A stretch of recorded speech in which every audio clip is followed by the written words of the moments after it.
اللہم انی اسألک علما نافعا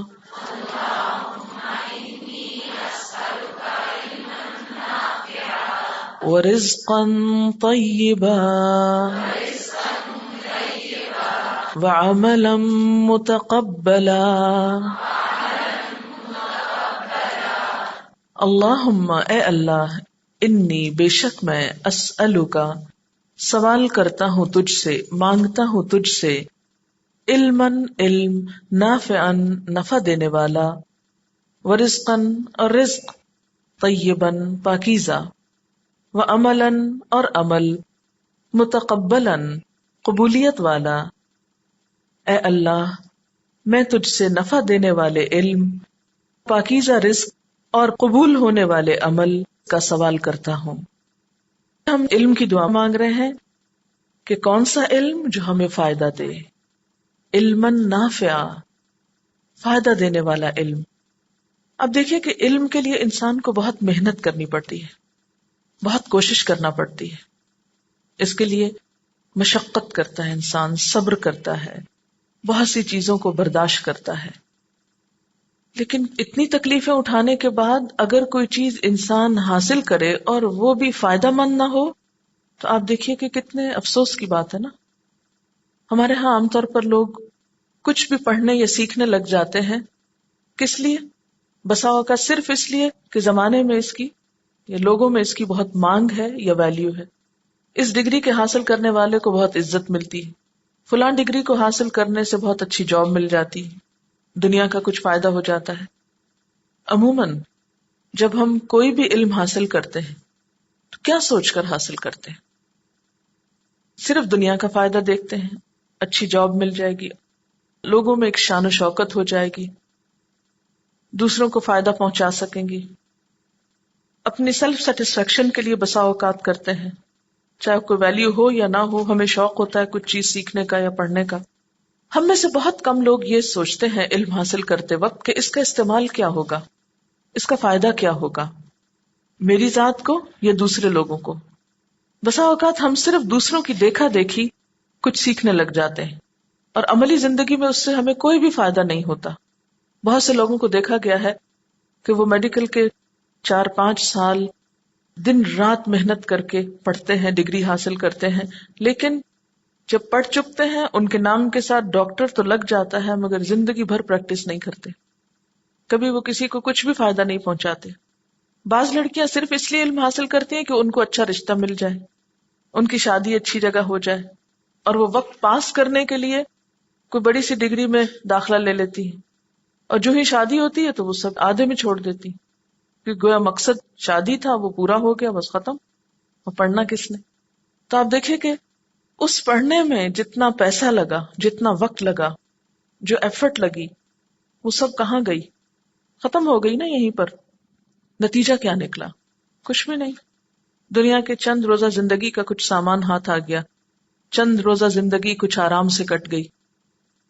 لیکن علم کا حقیقی فائدہ اسی وقت ہوتا ہے جب انسان کو وہ دنیا میں بھی فائدہ دے اور آخرت میں بھی فائدہ دے. خواہ ہم دنیا کا علم ہی حاصل کریں، کوئی بھی ڈگری حاصل کریں، لیکن ہماری نیت میں یہ بات ضرور رہنی چاہیے کہ اس سے ہم انسانیت کی خدمت کریں گے، اس سے ہم دوسروں کو فائدہ پہنچائیں گے. وَمِمَّا رَزَقْنَاهُمْ يُنْفِقُونَ. اور پھر دوسرے لوگوں کو فائدہ پہنچاتے ہوئے بسا اوقات کیا ہوتا ہے، اس کا فائدہ ہمیں خود دنیا میں بھی سیٹسفیکشن کی صورت میں ملتا ہے اور آخرت میں بھی اس کا اجر و ثواب ملے گا. جب ہم دوسروں کا بھلا کریں گے، خواہ ہم دوسروں کی دنیا ہی کیوں نہیں سنواریں گے، ان کی مدد کریں گے، تو اللہ تعالیٰ ہماری مدد کرے گا. کیونکہ حدیث پاک میں آتا ہے نا کہ جو شخص اپنے بھائی کی مدد میں ہوتا ہے اللہ تعالیٰ اس کی مدد میں لگ جاتا ہے. تو دنیا کا علم بیکار نہیں. ایسا نہیں کہ اسلام اسے کنڈیم کرتا ہے کہ وہ نہ سیکھو، سیکھو لیکن مقصد کے ساتھ، اسے کام میں لانے کے لیے، ضائع کرنے کے لیے نہیں. تو یہاں پر کیا دعا مانگائی گئی کہ اللہ ہم تجھ سے علم کا سوال کرتے ہیں، لیکن کیسے علم کا جو ہم کو فائدہ دے. اچھا، دین کا علم بھی اگر ہماری نیت اچھی نہیں اور ہم اس پر عمل نہیں کرتے تو کیا ہو جاتا ہے؟ وہ فائدہ مند نہیں ہوتا، وہ الٹا نقصان دہ ہو جاتا ہے. کہتے ہیں جس نے علم حاصل کیا اور عمل نہ کیا اس کے لیے ایک ہلاکت ہے اور جاہل کے لیے 2 ہلاکتیں ہیں. پھر ورزقاً طیباً اور پاکیزہ رزق. اچھا، علم کے ساتھ پاکیزہ رزق کی بات کیوں کی گئی ہے؟ کیونکہ انسان کے اخلاق، کردار، اس کے بہت سی چیزوں پر اس کا رزق جو ہے وہ اثر انداز ہوتا ہے. رزق حرام ہو تو دعا قبول نہیں ہوتی، رزق حرام ہو تو انسان کی عبادت قبول نہیں ہوتی، رزق حرام ہو تو انسان کے اخلاق اور عادات پہ اثر پڑتا ہے اور وہ ایک رکاوٹ بنتا ہے اچھے علم کے حاصل کرنے میں. تو اس لیے پاکیزہ اچھے رزق کی بھی دعا کرنی چاہیے. اور پھر سوال کیا جا رہا ہے رزق کا بھی، یعنی صرف علم کا نہیں، رزق کا بھی سوال کیا جا رہا ہے ساتھ ہی. ٹھیک ہے، کیونکہ اگر کھانے پینے کو کچھ ہوگا تو تبھی پڑھ سکیں گے نا. علم حاصل نہیں ہو سکتا نا جب تک پیٹ میں کچھ ہو نا.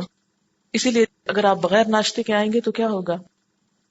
آپ کی پوری طرح کنسنٹریشن نہیں ہوگی، آپ کا شوگر لیول لو ہو رہا ہوگا، پھر آپ کو نیند آئے گی، پھر غنودگی ہوگی، پھر بیچ بیچ میں سو جائیں گے اور یہاں بیٹھ کے بھی وقت گوائیں گے. تو رزق کا بھی سوال ہے. پھر وَعَمَلًا مُتَقَبَّلًا، اللہ ایسے عمل کی توفیق دے جو قبول ہو جائے.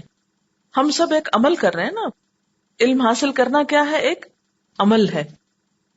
تو دعا یہ مانگیں گے ہم کہ اللہ تعالیٰ ہمارا یہ عمل آپ کو قبول ہو جائے، آپ کو پسند آ جائے، عملاً متقبلاً ہو جائے. ہم جتنی بھی بھاگ دوڑ کر لیں، جتنی بھی محنت کر لیں، جتنے بھی نمبر لے لیں، اگر اللہ تعالیٰ نے قبول نہ کی ہماری یہ کوشش تو کیا فائدہ؟ کچھ فائدہ نہیں. علم کا سوال ہے جو فائدہ مند ہو، رزق کا سوال ہے جو پاکیزہ ہو، عمل کا سوال ہے جو قبولیت والا ہو. صرف علم، عمل اور رزق کی بات نہیں ہے بلکہ ان تینوں کے ساتھ اچھائی کی بات ہے.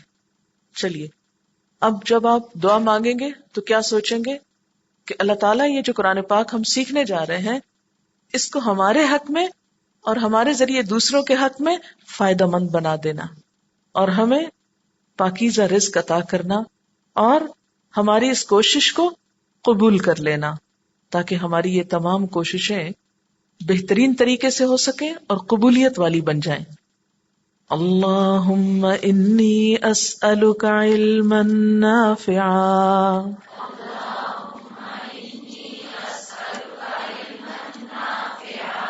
وعملا متقبلا ورزقا طیبا